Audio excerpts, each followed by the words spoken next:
C'est le premier que j'ai vu manier la relation publique. Il avait cet art de communiquer aussi bien vers le bas, vers ses subordonnés, que vers les supérieurs et vers les politiques et les journalistes. Il trouvait toujours la formule qui faisait les titres, parce que les journalistes l'adoraient. Il leur donnait toujours l'occasion de faire un titre qui allait frapper l'opinion et le lecteur, et c'est comme ça qu'il est devenu populaire. Je pense qu'il appréciait beaucoup la capacité des médias à amplifier les actions qu'il engageait. C'est un beau type, hein, des grands yeux bleus, toujours souriant, très avenant. Et il se dégageait de sa personne une sorte de magnétisme fascinant. Son aura était telle, ses décorations étaient tellement importantes, ses faits de guerre étaient tellement importants qu'on lui passait tout. Et c'est lui qui choisissait d'emmener des journalistes en opération, bien sûr. C'était vraiment un chef. Un chef de guerre, il avait ça dans la peau. Il était tombé dedans quand il était petit. Et quand il prenait une décision, c'était toujours la bonne. Sauf pour l'ennemi, parce que lui, il en prenait toujours plein les yeux. C'était le von Karajan des troupes d'aéroportées. C'était un prince. Il avait gagné ce statut. Il avait volé personne. Il avait gagné il avait fait toutes les guerres de la France. Mais lui, il aimait son pays.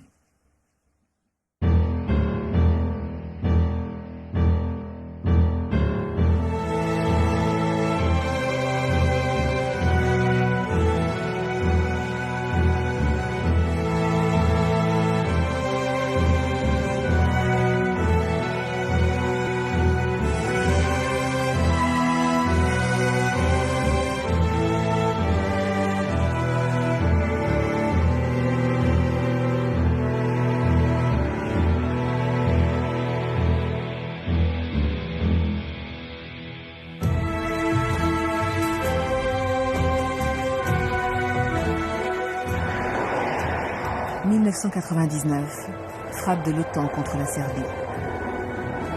À Bruxelles, devant des centaines de journalistes du monde entier, le porte-parole de l'Alliance, Jay Michi, déverse plusieurs fois par jour un fleuve d'informations sur les exploits des forces armées et la situation sur le terrain. La guerre sera racontée par des journalistes qui, dans leur plus grande partie, ne quitteront pas les salles de conférences de presse. La stratégie de communication censée accompagner les journalistes a déjà été expérimentée pendant la première guerre du Golfe et fait suite aux erreurs de la guerre du Vietnam. La communication en temps de guerre devient une science. Pourtant, les Américains n'ont rien inventé. Ils ont adapté et théorisé ce que, instinctivement et avec un grand talent, avait utilisé en son temps un grand soldat français, Marcel Bijard. Entre les deux époques et les deux styles, les militaires ont disparu du premier plan. Ils sont devenus des chiffres. Seuls les politiques et les communicants ont des noms et des visages. Il fut une époque où les héros des premières pages n'étaient pas les porte-paroles ou les ministres de la Défense. Retour en arrière.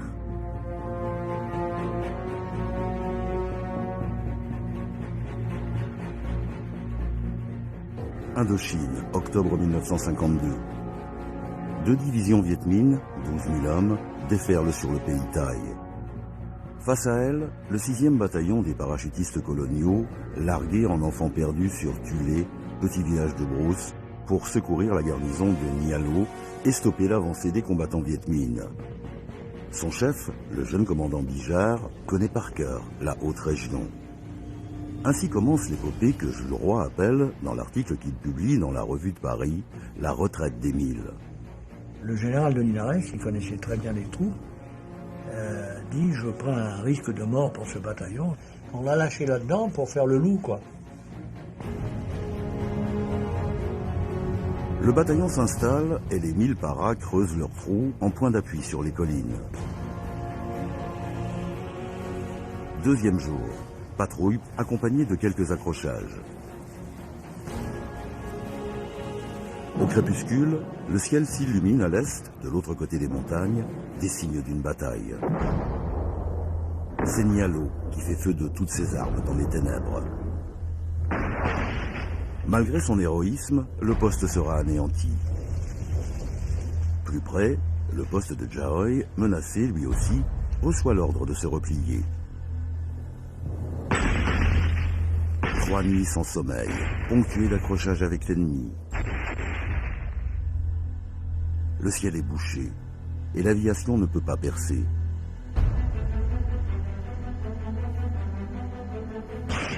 À l'horizon, dans le jour finissant, les paras virent distinctement les combattants du Viet Minh investir les hauteurs de la cuvette.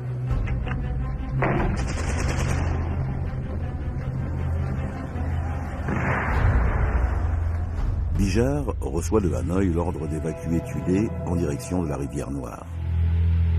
Mais ses hommes sont épuisés. Beaucoup dorment dans leurs trous, écrasés, et la petite garnison de Jaoy est en marche vers Tulé. Il ne peut pas l'abandonner. Elle va arriver pendant la nuit et sera suivie des attaques incessantes du Viet Minh. Il fallait décrocher en hâte. Le bataillon prépare le repli, avec des blessés enveloppés dans leurs parachutes. La plus grande cime de cet homme est là, écrira Jules Roy. Il n'abandonne personne, et quand il fut certain que les Moranes ne viendraient pas se poser à Tulé, il ne laissa derrière lui que les morts sur les pitons fumants, après leur avoir rendu les honneurs.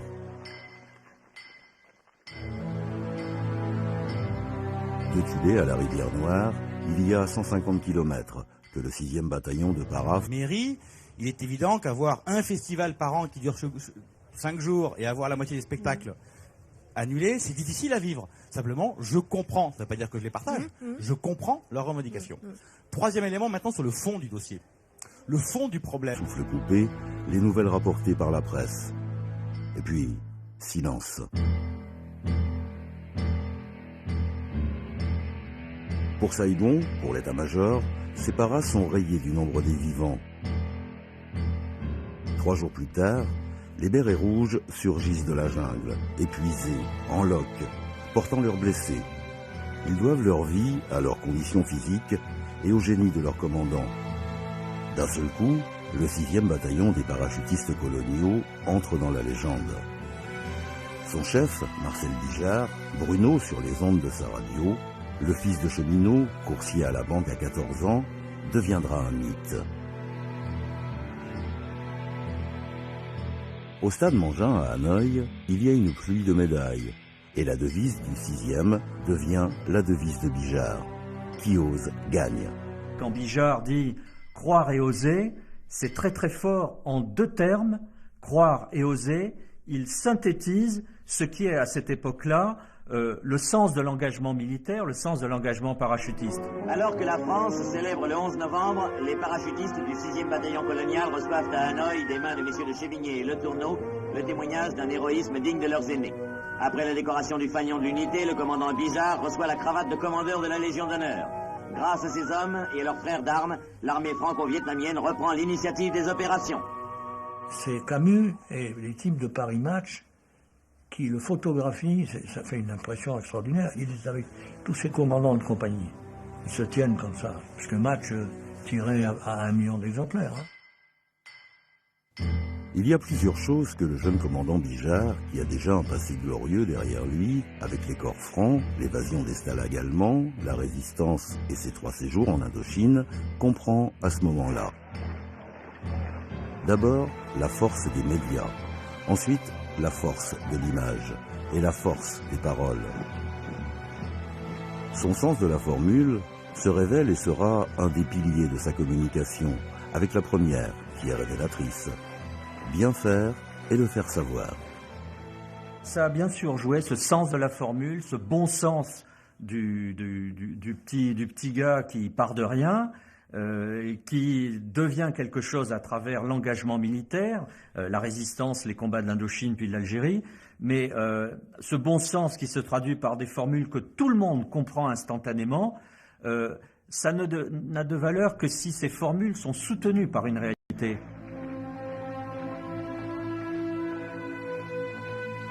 Il comprend aussi que la gloire est passagère. Dans son ordre de bataillon, il écrira « Il faut durer, car il nous reste 21 mois pour maintenir et défendre une réputation trop rapidement acquise. » En Indochine, et jusqu'à la bataille de Dien Bien Phu, Bijard n'aura que des victoires. Toutes ces opérations sont des coups d'éclat, mais obtenus avec un travail acharné en amont. Plutôt la sueur que le sang, dira-t-il à ses paras. Il sera toujours le premier à donner l'exemple. Bijard était très attaché à la forme physique de ses soldats. Et lui-même, tous les jours, faisait un cross quand il ne faisait pas une marche. Et j'ai toujours pensé d'ailleurs que c'est Bijard qui avait inventé le jogging. Pendant les heures de canicule, le stade était interdit. Hein, parce qu'il faisait trop chaud, il faisait 40 à l'ombre, et puis ça tapait fort, quoi. Et alors un jour, on était là, et on a vu un grand mec costaud, parce que physiquement, il se remarquait. Il fait 2 tours, puis on a dit, bon, on va lui dire qu'il faut pas, quoi. Il faut pas courir, c'est interdit. Bijard ne lui répond pas, il lui dit, qui êtes-vous? Alors il lui dit, moi je m'appelle Bijard, je cours et je vous emmerde. Sa boutique se devait d'être la meilleure. De ça dépendait la survie, le succès des opérations, le moral de ses troupes, mais aussi l'image qu'il voulait donner de ses hommes et de lui-même. Bijard l'invincible. Jules Roy fait un portrait de lui à l'époque de Dien Bien Phu. Dans toute l'Indochine, on sait qui est Bijard. On connaît son front haut, ses cheveux blonds coupés en brosse, son profil d'oiseau de proie, son indépendance ombrageuse, ses dures mains d'ouvrier portant toujours les marques des raflures. Dans chaque légende, il est difficile de départager la vérité de la fiction et l'authenticité de l'illusion. Mais les légendes ne s'attachent qu'aux grandes aventures et aux grands hommes. À sa manière de bête de guerre, Bijard en est un. Il élève ses hommes avec l'idée ce sont les meilleurs et à la limite invincibles. C'est quelque chose, la relation qu'il a avec ses hommes. C'était des gens à part. C'était pas des soldats comme les autres. Ils étaient très fiers, d'abord. Il y avait une fierté. Il y avait une fierté à travers la tenue camouflée. Je crois qu'ils étaient très fiers d'abord, d'avoir un chef comme Bijard. Ça, c'était pour eux, c'était essentiel. Ils n'en voulaient pas d'autres. Hein. Et en leur redonnant de la fierté, il les rendait meilleurs sur le terrain. Un journaliste américain qui lui rend visite raconte, quelques années plus tard, le 6e était une unité d'élite commandée par un officier légendaire, le commandant Marcel Bijard. C'était un homme qui était très rustique, puis-je m'employer le mot, je ne sais pas s'il est adapté. On était simple, hein, il écrasait ses cigarettes dans la pipe, il mangeait, grignotait un pain de guerre comme tout le monde. Bijard se met à fréquenter, entre 2 opérations, le camp de presse d'Hanoï, installé en son temps par le général Delattre. Il y a ici des grands, des journalistes français, Lartégui, Baudard, Brigitte Friand, et étrangers, américains surtout. Ils seront tous fascinés par ce chef de guerre. Il avait, à cette époque-là, toute une génération de grands reporters écrits, reporters photos, qui étaient le haut du panier de la profession. Hein, les Baudard et Lartégui et tous les autres qui ont fait aussi, qui sont à l'origine de la légende Bijard. Aujourd'hui, on les cherche un peu. Et vous savez, les journalistes, les reporters de guerre, quand ils vont sur un théâtre, qu'est-ce qu'ils cherchent? Ils cherchent des histoires à raconter. Et les histoires, si on leur en donne, c'est parfait. Si on ne leur en donne pas, ils vont voir ailleurs. Si le nom de Bijard n'était plus inconnu du grand public, la légende s'installe avec une des plus tragiques batailles de l'armée française au XXe siècle, Dien Bien Phu. Petit village qui coupe la route vers le Laos, Dien Bien Phu devient le point stratégique, choisi par l'état-major dans un étonnant aveuglement. Entouré de montagnes, les Viets ne pourront pas monter l'artillerie lourde. Complètement faux. Avec les enseignements tirés après sa défaite à Nassan et ses troupes bien entraînées, équipées à l'aide de la Chine et de l'Union soviétique, Giap décide d'attaquer. Les soldats français se retrouvent piégés dans la cuvette. L'histoire des 56 jours de Dien Bien Phu est écrite avec le sang. Une histoire de courage démesuré, de sacrifice et d'abnégation. On peut suivre pas à pas la terrible bataille dans les pages des journaux de Paris. Je ne dis pas que Dien Bien Phu c'était Verdun, c'était en tous les cas le Verdun de la bataille d'Indochine. L'ennui, c'est que notre vie, notre survie, ne tenait que par le terrain d'aviation. Le terrain d'aviation, c'était le poumon de Dien Bien Phu.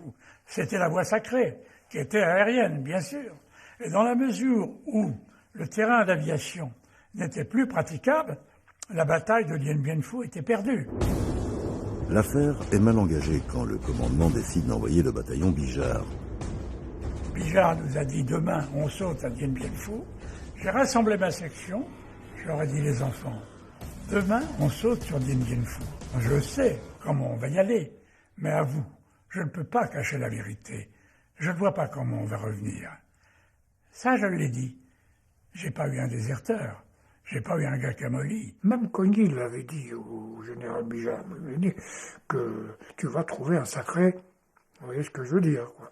Et c'était le cas. Quand nous sommes arrivés à Dien Bien Phu le 13 mars, le moral était dans les chaussettes. Sauf que la rumeur a circulé dans le camp tranché en disant Bijard est là. Les gars, ils croyaient au Père Noël. La presse fait état de cet espoir renaissant à l'arrivée de Bijard. Mais c'est peut-être à cette époque que la réflexion, quand Bijard arrive, c'est que ça va mal, a été faite pour la première fois. Ce qui est frappant, c'est de voir que quand on fait des recherches sur la bataille, on trouve énormément de photos du 6e BPC de Bijard. À croire qu'un certain nombre d'autres unités très prestigieuses qui sont dans la bataille n'existent pas ou très très peu. C'est deux hommes qui ont tenu la bataille de Dien Bien Phu. Un, dont on parle quasiment jamais, c'est le général Langlais, et l'autre c'est Bijard. Et en plus, ils s'entendaient bien.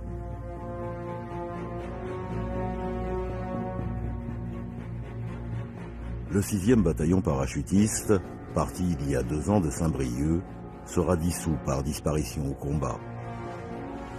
Comme tant d'autres en ce printemps 54, sous le ciel bas de Dien Bien Phu. Une moyenne de 4 à 5 obus sur eux, toutes les 10 minutes. 2 mois. Vous imaginez ce que ça représente? Il y en a tellement qui sont morts héroïquement dans des conditions de... Moi, comme je dis, j'étais peut-être 10 ou 20 mètres ou 30 mètres en arrière par rapport à eux. Ces 30 mètres-là, vous savez, ils étaient plus difficiles à vivre que sur ce que j'ai vécu, quoi. Bijard avait demandé à des renforts de parachutistes, comme il n'y avait personne, c'était les blessés qui sont partis. Et je me rappelle encore, dans ces tranchées qui serpentaient, des espèces de cloportes avec leurs bras en écharpe, leurs yeux bornes, leurs mains coupées, leurs bras coupés, qui montaient, qui allaient vers le bataillon de Bijard pour le renforcer.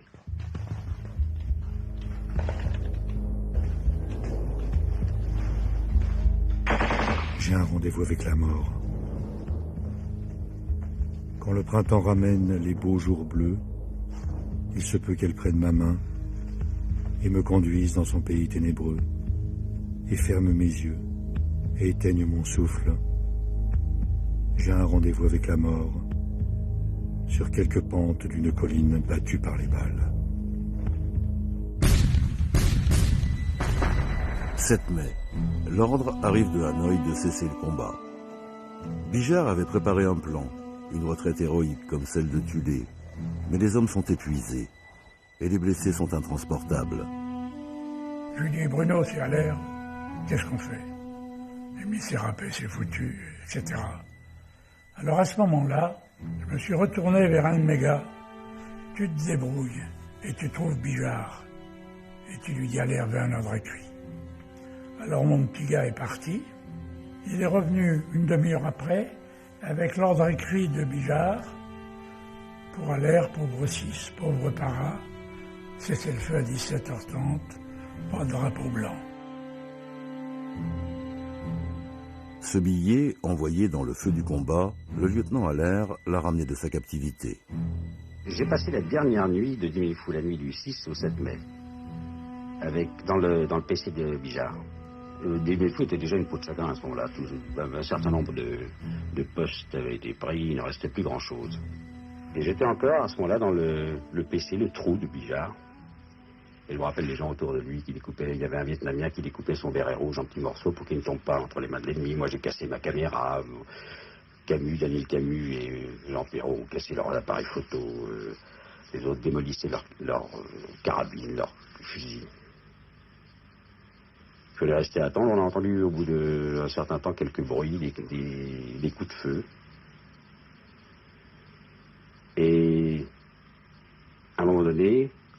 des cris en vietnamien juste devant le trou. Bijard est sorti, je crois, le 2e ou le 3e. Et les Vietnamiens, qui étaient de chaque côté de la tranchée qui débouchait sur le trou, criaient « Levez les mains ». Bijard est donc le 2e ou le 3e à refuser, lui, de lever les bras. La guerre d'Indochine occupait la une de tous les journaux. Tous les journaux. Je me souviens très très bien du titre, c'est une image qui m'est restée, du titre lorsque Dien Bien Phu est tombé. Et la France s'est arrêtée de respirer pendant le temps que cette information pénètre les foyers. Je me souviens, tout le monde était malheureux. Presque 70% des soldats français mourront dans les camps viettes. La malnutrition, les maladies, les corvées auront raison d'eux. Pour Bijard, être prisonnier, c'était sa hantise. L'ultime humiliation après 8 ans de victoire acquise avec autant d'efforts. Quand on était sur notre route, avec notre petite sentinelle qui trottinait derrière nous avec son fusil, je me rappelle très bien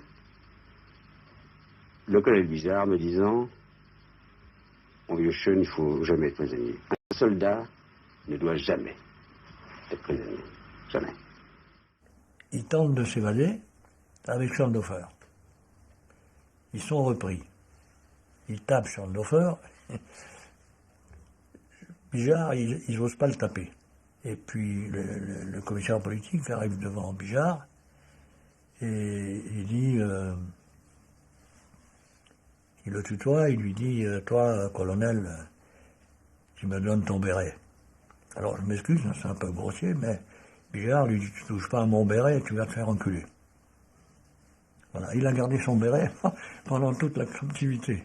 Bijard a compris à ce moment-là que la tenue et l'espoir d'en sortir commençait par une discipline personnelle. Et cette discipline personnelle, c'était non seulement résister au lavage de cerveau, mais c'était résister aussi à l'avilissement de l'homme, pas seulement idéologique ou intellectuel, mais à l'avilissement physique. Il faisait le footing, il faisait de la gymnastique et tout ça. En fait, il avait qu'une idée, c'est de prendre la cavale. Ils l'ont interdit un mois. Mais il est allé trouver le chef de camp, il a dit « Même s'il faut que je marche sur les mains, vous n'allez pas m'empêcher de faire ce que je fais. » Alors ils ont foutu la paix. Il était quand même... Il était respecté des Viettes, quoi. Il porte en lui, de façon symbolique, emblématique, il porte sur lui, à travers son attitude, ce qui est une sorte d'objectif à atteindre pour ces hommes. Il sort droit, digne, maigre, propre, rasé. Ça, c'est frappant. Et cette image du Bijard sortant des camps, évidemment éprouvé, mais digne et présentable, aura fait aussi beaucoup pour sa légende et pour la saga Bijard, notamment après en Algérie. Je me souviens très bien que Paris Match avait fait la couverture du retour des prisonniers, qui avait été terriblement diminué par leur geôlier, par Diap, par le général Diap, qui avait gagné sa guerre, mais qui avait traité les prisonniers d'une façon indigne. Et ça, c'est Bijard qui me l'a dit, face à face dans son bureau à Toul. Il dit « Jamais je ne serrai la main de cet homme qui a affamé mes soldats.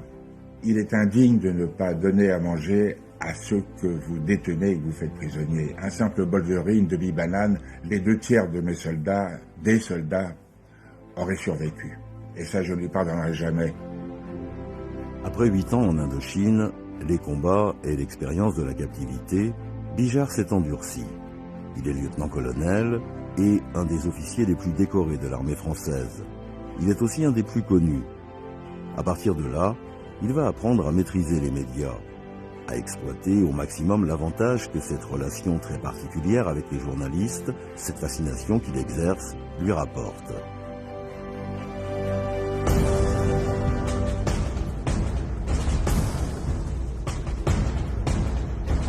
C'est en Algérie qu'il va atteindre le summum de son art militaire et de sa popularité. Mais c'est la période qu'il va le moins aimer.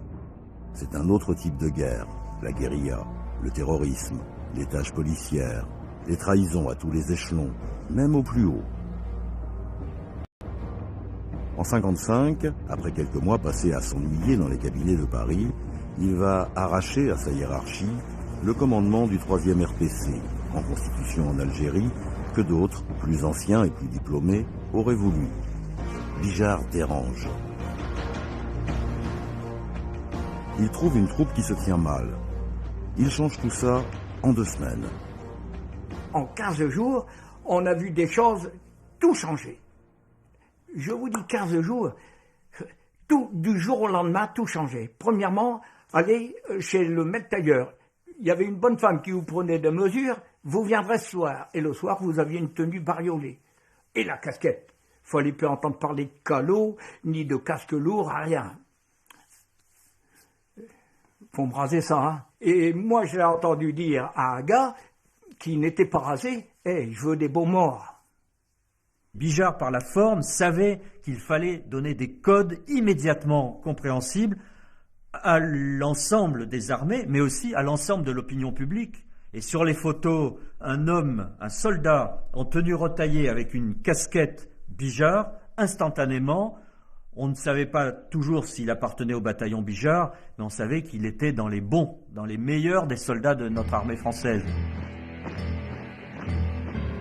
L'esthétique militaire est importante, dira-t-il à Marc Flamand, son photographe depuis l'Indochine, qu'il a fait venir en priorité, avec son secrétaire opérationnel, Martial Chevalier, et son dessinateur. On vous regarde. À partir d'aujourd'hui, je veux que tous les hommes soient beaux. Mais au-delà de l'aspect extérieur, c'est en profondeur que Bijard va changer son régiment. Il s'installe dans le Djebel. Il vit comme ses paras. Ils dorment par terre. Ils font des marches commando à n'en plus finir. Quand il trouvait rien, un jour, il disait bon les gars, on va balancer. Balancer, ça voulait dire qu'on allait se taper toute la nuit à marcher. On recevait les ordres à 5 heures le soir pour être en place au lever du jour le lendemain, on était déjà en retard. Il y avait des bonds fantastiques de 50 km dans la nuit à travers Djebel et les champs, quoi. Il était très difficile à commander. On pouvait le commander, mais de loin. Il fallait pas être trop près de lui, parce que il avait toujours l'impression d'être commandé par des gens qui n'avaient pas son niveau. Il n'avait pas toujours tort, d'ailleurs. Il choisit les meilleurs, qu'il transforme en véritables guerriers, toujours prêts, toujours en forme, souples, félins, manœuvriers. Une discipline de fer est instaurée et son ordre du jour sur le comportement du 3e RPC en opération est sans équivoque. Cette correspondance, à l'attention de ses paras, est réunie dans un dossier « Ambiance au 3e régiment de parachutistes coloniaux ». Ce sont des archives exceptionnelles qui, au-delà des rumeurs et des ragots, témoignent des méthodes de Bijard et des ordres qu'il a pu donner. Il avait horreur des permissionnaires, horreur des stagiaires, il n'aimait pas trop les malades, les blessés, eh bien, comme ça, c'était son souci, et toujours avec la préoccupation majeure, économiser ses gens. Il avait horreur des pertes. Horreur des pertes. Son premier coup d'éclat en Algérie, au printemps 1956, marque aussi une innovation majeure dans la conduite de la guerre. Il met au point, avec son ami de l'armée de l'air, le lieutenant-colonel Félix Brunet, l'emploi des hélicoptères, non pas pour le transport, mais comme outil tactique dans une opération. Le compte-rendu est dans la presse.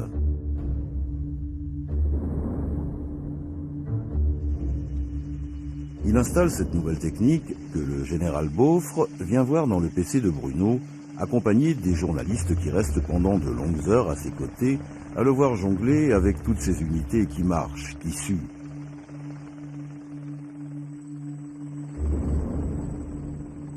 C'est France Dimanche qui raconte à cette occasion une anecdote. L'autre jour, on a défilé à Beaune. La foule en délire se pressait sur le rebord du trottoir. Le service d'ordre était débordé quand tout à coup, on a entendu un cri déchirant. C'était le préfet qui venait de recevoir la brochette de décoration de Marcel sur le pied. Son 3e RPC rattrape la légende de son 6e BPC d'Indochine. Toutes ces opérations sont des succès retentissants. Ces succès ne sont pas le fruit du hasard. Ils viennent certes de son don extraordinaire, mais aussi d'un très minutieux travail de préparation, de sa capacité d'anticiper les mouvements de l'adversaire, donc de la parfaite connaissance du terrain et de ceux qui se trouvent en face. Il passait des heures à lire la carte. Des heures à lire la carte. Pour s'imaginer quel relief ici par rapport à là, quelle esquive à l'adversaire, comment je peux le surprendre. Il passait des heures à lire la carte. Il analysait parfaitement son adversaire. Il le connaissait sur le bout du doigt. Il devinait ses intentions, et je ne l'ai jamais vu se tromper. Jamais. Il avait le génie de la guerre en lui. C'était un virtuose de la communication. Il avait autour de lui 4 radios, un vers les unités et ses compagnies, un vers l'échelon supérieur, un vers l'aviation, un vers l'hélicoptère, encore un autre vers l'artillerie, et il jonglait sans arrêt. Il prenait comme ça. Je l'ai vu un jour que j'étais en opération, je me suis retrouvé à peu près à 500 mètres de lui, j'observais la jumelle, c'était un ballet. Il était seul, là, il parlait à tout le monde. Il jouait quoi. Au printemps 56, Joseph Kessel lui rend visite et lui consacre un article de 10 pages. Voilà le portrait qu'il faisait de Bijard à cette époque. Étrange guerrier qui, par instant, s'exprimait comme un inspiré, comme un mystique.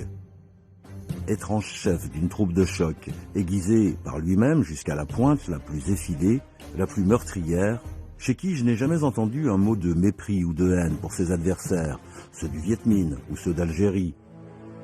C'était de l'armée que parlait surtout Bijard, et de son pays. Et à ces deux entités, il soumettait son ardeur, son courage, sa détresse et sa foi.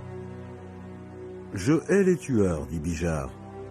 Les tueurs par profession, par goût, les durs des durs, ils ne sont pas réellement braves. Dans les vrais coups durs, le dur de dur ne tient pas. Le courage, ce n'est pas de frapper, dit-il. De toute manière, pour moi, la question est résolue. Je vais en opération sans armes. Quoi? Pas même un revolver? Rien. Mais pourquoi? J'aime mieux, j'ai l'esprit plus libre. Vous savez, Mermoz, votre héros, détestait la guerre. Bijard me considéra de son regard bleu, sourd, magnétique.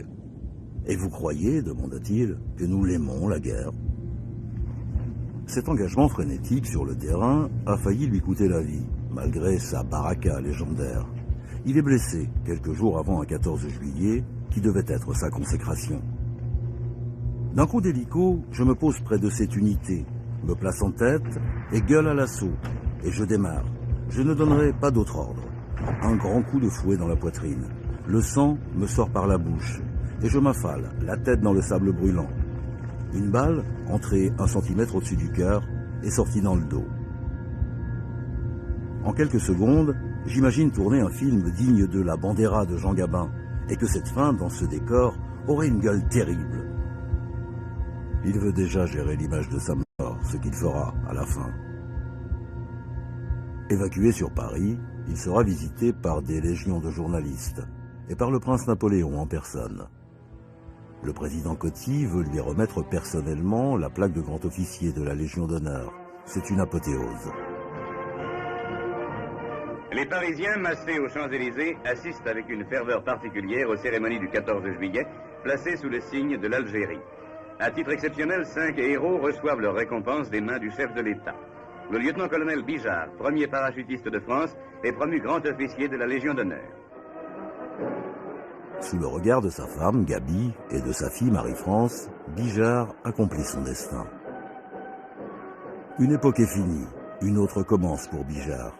Ce n'est plus juste le héros, c'est la vedette. Et ce que jusque-là, il avait juste accepté, être le favori des médias, il va apprendre à le gérer. Il a compris, lui, que bien faire et le faire savoir, la première partie, c'est bien faire. Sûrement. Il y a des gens qui le faisaient savoir en ayant oublié de le bien faire avant. Mais lui, c'était les deux. Vous savez, quand il défile sur les Champs-Élysées, habillé en para, avec la cravate de commandeur et des médailles jusqu'au nombril, dans sa tenue camouflée, il sait très bien ce qu'il fait, hein, à la tête de ses troupes. Cette photo a fait le tour du monde. Hein. Il avait 3 amis majeurs dans le domaine-là. Lartegui, qui est devenu romancier, Schoendorfer, qui est devenu cinéaste, et Camus, qui était un des leaders de Paris Match. Et avec ces 3 personnes-là, il a su tirer à lui tout ce parc si varié de journalistes. Tout était prêt quand ils arrivaient. Et donc, son entourage travaillait beaucoup sur ces choses-là, qui étaient pratiquement du jamais vu dans l'armée. Hein. Mothers and fathers whose sons and daughters are here deployed fighting. Les pères et les mères dont les fils et les filles vont au combat ont le droit de savoir comment les choses se passent et qui sont ceux qui commandent leurs enfants. Comme d'habitude, Bijard avait une longueur d'avance. Avant, il avait pris comme technique de faire un compte-rendu d'opération, exactement le détail d'opération, avec photos, avec cartes et indications, et il remettait ça à l'officier presse du général Salon, du général Massu, et il donnait une diffusion très large à ces documents. Il avait des reporters embedded, comme nous en avions lorsque nous avons mené l'assaut sur Bagdad, des décennies avant que le terme ne soit inventé. L'avantage de Bijard par rapport à ses camarades officiers d'active, c'est que Bijard n'avait pas été formaté, comme certains qui sortaient d'école. Bijard était formé, mais pas formaté. Au-delà de ces grandes opérations en Algérie, où l'art de la guerre est révolutionné, Bijard change le mode d'emploi de ses unités, qu'il adapte à une situation subversive, de guérilla. La reconnaissance viendra d'une manière assez surprenante 50 ans plus tard, de la part d'un général américain, confronté lui aussi au terrorisme et à une situation insurrectionnelle. Le général Petraeus, chef des troupes américaines en Irak et en Afghanistan. Ma première rencontre avec Petraeus, elle remonte à juillet 2007. Je me présente, journaliste français de Paris Match. Et là, Petraeus, tout à coup, a un sourire et il me dit « J'ai passé mon brevet de parachutiste dans le bataillon du général Bijard. » Il dit « Bijard, pour moi, c'est quelqu'un qui compte énormément. » Et il commence tout de suite à me parler de Bijard en plein milieu de Bagdad, comme ça. Mon attirance et ma curiosité pour lui n'ont fait que croître, au point que j'ai supplié mon beau-père, qui avait le grade de général et servait à l'époque au QG de l'OTAN à Bruxelles, de m'offrir comme cadeau de Noël une photo dédicacée de Bijard. C'est une photo magnifique. Quand j'étais encore en activité, j'accrochais au mur de mon bureau la plaque avec mon brevet français de parachutiste et les ailes, et juste en dessous, je plaçais cette photo signée de Bijard.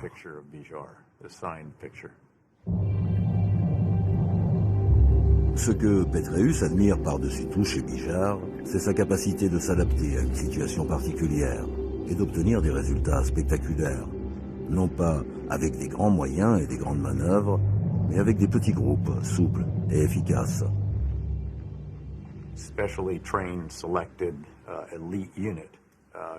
Une unité d'élite spécialement entraînée et sélectionnée peut apporter un impact et avoir un tournant décisif au combat, que ce soit au niveau tactique et stratégique. Plus tard, quand Bijard est retourné dans les montagnes de l'Atlas en Algérie, le général a mené une embuscade mémorable où plus d'une centaine de combattants des forces ennemies ont été tués, pour des pertes chez les siens qui n'atteignaient pas le 10e de celles infligées aux insurgés.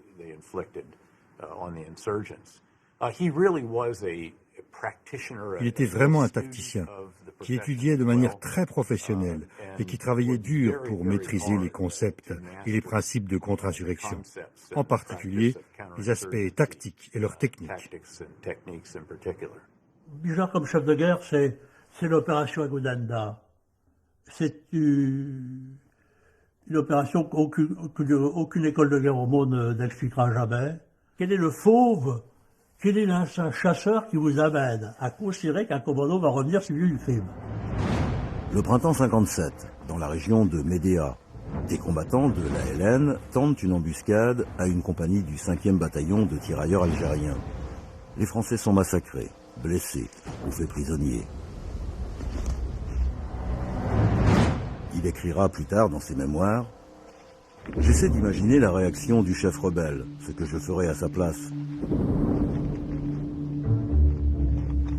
Après une marche commando de nuit, il place ses unités en toile d'araignée, avec aviation et hélico en appui, prêts à décoller. Et l'adversaire, c'est exactement ce que Bijard avait prévu. Il tombe dans le piège et se fait laminer. À Massu qui lui demande comment il a deviné que les ennemis passeraient par là. Il répond « Mon général, on a le pif ou on ne l'a pas ». Il frappe à nouveau, quelques mois plus tard, quand des pétroliers se font massacrer dans le désert, à Timimoun. Et la presse s'en donne à cœur joie. Les paras paient le prix fort devant leurs adversaires, et certains restent sur la piste. Le sergent-chef Santenac, compagnon depuis l'Indochine, un des rares à avoir réussi son évasion après Dien Bien Phu, cette fois blessé, y trouvera la mort. Les clichés pris par Flamand surprennent ce moment qui marquera profondément Bijard. On y est allé avec le caporal-chef du bout qui était l'infirmier. Tout d'un côté, et il me dit « Martial, tu sais, il faudrait bien prévenir Bruno. C'est Santenac, c'est grave. » Jusqu'à la fin de sa vie, une de ses photos se retrouvera accrochée dans son bureau. Elle raconte aux passants toute l'histoire que Bijard lui-même a traversée. Indochine, Algérie, les blessures, ses camarades disparus en terre lointaine. Contrairement à des idées reçues, le 3e RPC, convoqué pour la bataille d'Alger par le général Massu, à côté d'autres régiments paras, ne reste là qu'un peu moins de 3 mois, de fin janvier à début avril 57. Bijard y va à contre-cœur, et la suite lui donnera raison. Il s'est toujours défendu d'avoir utilisé la torture, et lui-même, très probablement, ne l'a pas ordonné. Les documents présents à ce jour ne le contredisent pas. A-t-il couvert certains de ses paras? Lui seul le sait. Des accusations qui le mettent en cause pour la 2e bataille d'Alger situent les faits 3 semaines après son départ du 3e RPC d'Alger. Pour le reste, c'est aux historiens des 2 côtés de la Méditerranée de nous donner des réponses, quand la politique cessera de s'en mêler. La plus grande capture, Ben Midi, il la doit au lieutenant Allaire, qui le suit depuis l'Indochine. Le chef rebelle saura conquérir l'admiration de Bijard par sa détermination et sa dignité. Mais Ben Midi est un trop gros poisson. Il sera vite réclamé sur l'ordre de Paris par le général Massu. Un soir, on est venu me le chercher. Donc j'ai sorti Ben Midi de sa cellule et je lui ai fait présenter les armes. On me l'a beaucoup reproché. Et 2 jours après, j'ai appris par le journal d'Alger que Ben Midi s'était pendu. Je me suis demandé qui lui avait donné la corde. Les succès viennent d'une approche particulière. Infiltration dans la population pour remonter les filières et couper les adversaires de leur vivier. N'importe quel pays qui met en place des zones de combat en milieu urbain doit opter pour cette technique qu'on appelle le quadrillage. Alors, seule approche efficace. Nous l'adopterons à Bagdad, par exemple, où nous serons confrontés à l'insurgé pendant plusieurs mois, nous forçant à établir 77 nouvelles positions, à partir desquelles, avec nos partenaires irakiens, nos troupes s'établiront au milieu de la population. C'était la seule manière de la protéger et de la sécuriser. Au printemps 58, Bijard quitte son régiment. Le départ est traité par la presse comme un moment historique. Bijard écrit pour la dernière fois à ses paras. « Je vous quitte, la vie est ainsi faite. Inutile d'épiloguer. Vous savez la place que vous occupez dans mon âme et dans mon cœur. Vous étiez ma vie, ma joie, mes espoirs. Tournons la page. Je n'entendrai plus vos chants au lever du jour. Je ne vous verrai plus défiler, conscient de votre bonne chance. Que Dieu vous aide et vous garde. » On lui confie la création d'un centre d'entraînement à la guerre subversive à Philippeville, qui sera appelé par les journalistes Bijardville. Mais 3 mois plus tard, son non-conformisme à l'égard de la hiérarchie, qu'il critique ouvertement, finit par lui jouer un tour, surtout que ses propos sont, bien évidemment, rapportés dans la presse. Il refuse de se rétracter, de mettre en défaut son ami journaliste, Jean Lartégui. Et le voilà muté. Son départ fait à nouveau les gros titres, surtout que Bijard avait pris la défense des journalistes. Je reste leur débiteur, car malgré les difficultés qu'ils ont pu me créer, ce sont finalement eux qui m'auront porté au sommet. Il passe l'année 59 à Saïda, comme commandant du secteur. Un vrai piège. Quand Bijard est arrivé, il l'a dit lui-même, on m'a foutu dans un truc pourri. Si à la mairie il se passait quelque chose, il fallait que je sois au courant. Faire les photos. S'il se passait quelque chose à la préfecture, il fallait savoir. C'était affiché dans cette pièce qui se situait au milieu de la rue principale de Saïda. Il ne se trompe pas quand il recrute des anciens félagas qui acceptent la paix des braves proposée par De Gaulle pour créer le commando Georges. Ils seront des plus fidèles. Et spontanément, on a vu des anciens félagas en tenue bariolée, armés, et qui montaient leur tente. Et ça sentait que les gars donnaient 15 nœuds. S'il arrive à redresser la situation, il sent que la politique ne suit pas. La visite de De Gaulle en août 59 le laisse perplexe. Il ne comprend pas que d'un côté on demande aux militaires de gagner la guerre et que de l'autre on prépare l'abandon de l'Algérie. Vous avez à liquider la force rebelle qui voudrait chasser la France de l'Algérie et y instaurer sa dictature de terreur, de misère et de stérilité. Ça sera l'adieu de Bijard à l'Algérie. Une déclaration d'une maladroite sincérité, pendant la semaine des barricades, lui vaut 60 jours d'arrêt et le retour en métropole. Viré d'Algérie par le grand Charles lui-même, Bijard gardera un goût amer. Mais sans le vouloir peut-être, De Gaulle lui a fait un cadeau, car il n'a pas été obligé de faire ce qui, pour lui, aurait été le choix entre l'honneur et la loyauté pendant le putsch, comme ses camarades. Ça lui permettra beaucoup plus tard, et après une carrière militaire finie en beauté comme général 4 étoiles, de s'essayer lui-même dans l'ère raréfiée de la haute politique. Encore une fois, quand Bijard arrive, c'est que ça va mal. Car l'armée grogne en cette année 75, et le président Valéry Giscard d'Estaing compte sur lui pour remonter le moral des troupes. Nommé secrétaire d'État à la Défense, Bijard fait du Bijard. Il arrive, remplit la mission et il s'en va, sans oublier au passage de mettre son cabinet au jogging. J'ai choisi parce qu'il correspondait aux besoins du moment. Et donc j'avais décoré Bijard. J'avais vu son regard, son attitude, voilà, j'étais heureux de mon choix. Il a été un très bon communicateur dans le milieu militaire, ce qui est très rare. Un chef militaire qui savait trouver le lien direct avec l'opinion militaire et même l'opinion publique. Je respectais Bijard, je le respecte encore. Donc c'est un homme chaleureux, très loyal, extraordinairement courageux.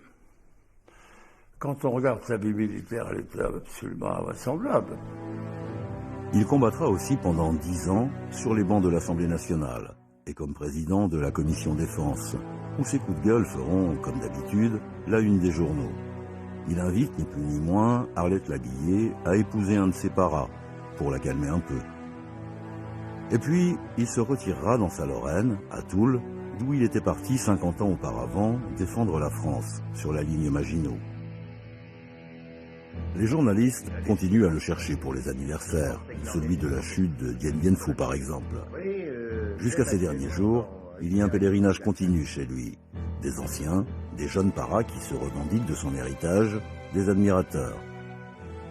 Il passe son temps à répondre aux dizaines de lettres qu'il reçoit chaque jour, dont une du général Pétréus, qui 54 ans après la chute de Dien Bien Phu, lui dit « Je pense à vous ». Il tirera sa révérence un jour qu'il ne pouvait pas mieux choisir, un 18 juin, à 94 ans.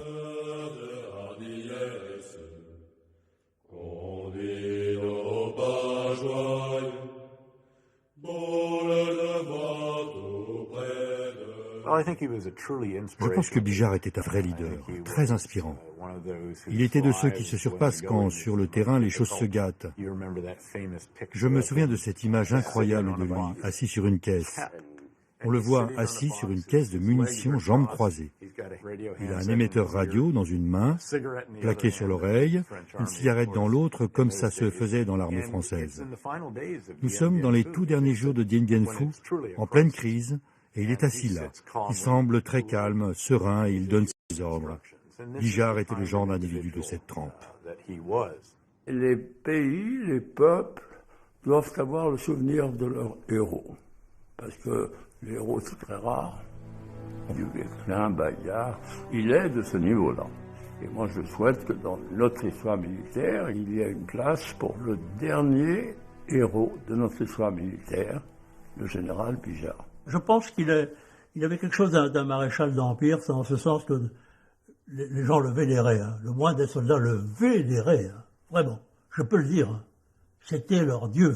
La vraie noblesse, c'est la noblesse du sang. C'est l'histoire de la noblesse